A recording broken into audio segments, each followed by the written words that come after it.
Rangers supporters have been waiting for clarity on Nico Raskin's situation, and the club has finally provided it. The announcement draws a firm line under weeks of speculation and offers a clearer view of how the midfield picture is shaping up for the months ahead. With key decisions already influencing the squad's direction, this update on Raskin arrives at an important moment for the team's overall planning. Let's break this down in today's video, along with all the other Rangers news from the last 24 hours.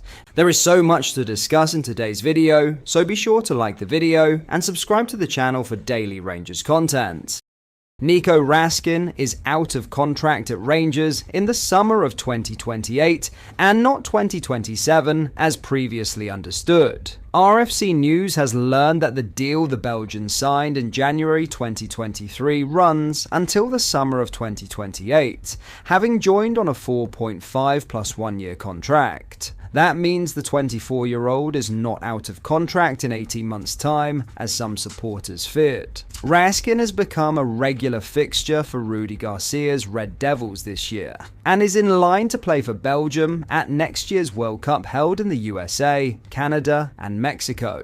The midfielder moved from Standard Liège in 2023 in a deal worth around £1 million when Michael Beale was Rangers manager and Ross Wilson the club's sporting director. Raskin, capable of playing as a number 6 or a number 8, has consistently been one of the team's most important players during a near 3-year stint at the club while working under 5 managers: Beale, Felipe Clement, Barry Ferguson, Russell Martin, and Danny Rowe.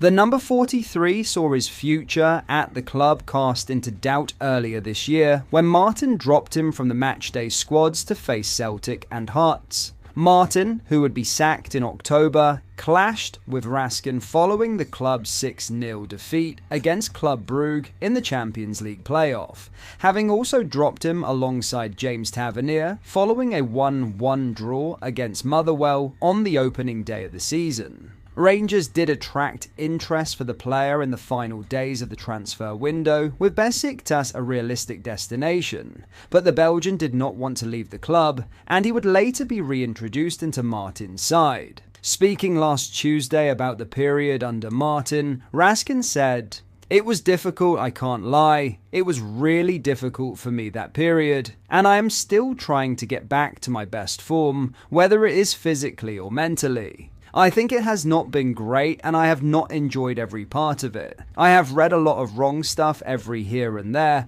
but I had to be quiet and just try to do my best to get back to playing, and to get back to helping the team, which I tried to do." Asked if he felt he was portrayed as the bad guy when dropped from the team, Raskin admitted, "I think there was a picture that had been tried to be painted on me by the time I wasn't really aware of what was happening in the building. There was a point where it was tough, and I had a clear indication that my future was in doubt, but like I said, I have had loads of support here, whether it is from the players, from the staff, everyone in the building, people who are very good with me to help me keep my focus and keep my head here." Indeed, recently his father, Thierry Raskin, said his son's plan was not to leave Rangers in January, instead focusing on working with Roll at Ibrox and keeping his place in the team during a World Cup season.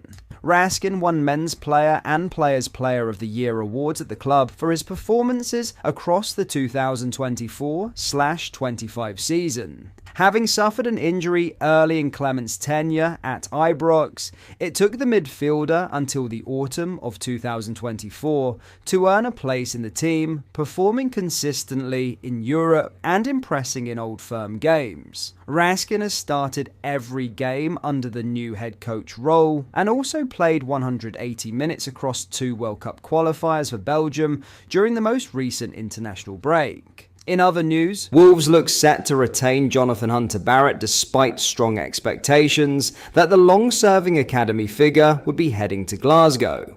Rangers have been heavily linked with the 34-year-old for weeks, with growing belief inside the Scottish game that he would become the next significant addition to the club's reshaped football department. Rangers have not shied away from major backroom upheaval in recent months, A poor start to the campaign forced the board into difficult decisions, culminating last week in the departures of Kevin Thelwell and Patrick Stewart. Both were dismissed after what club insiders privately described as a direction that simply wasn't producing results. In contrast to the exits, Ibrox has also seen a steady flow of new faces. Thelwell, before his sacking, faced sharp criticism for his appointment of his own son into a recruitment role, a move that only intensified the scrutiny on the club's leadership structure. It had appeared that another of his former colleagues would follow him north, with Hunter Barrett widely expected to join the project in January. The highly regarded academy manager has spent 14 years at Wolves in a variety of roles, overseeing player development structures and long-term planning. His academic credentials added further weight to Rangers' interest. Sporting directorship isn't something you fall into, he once said when completing his Masters in 2021. It requires clarity of vision, consistency, and a willingness to lead from the front.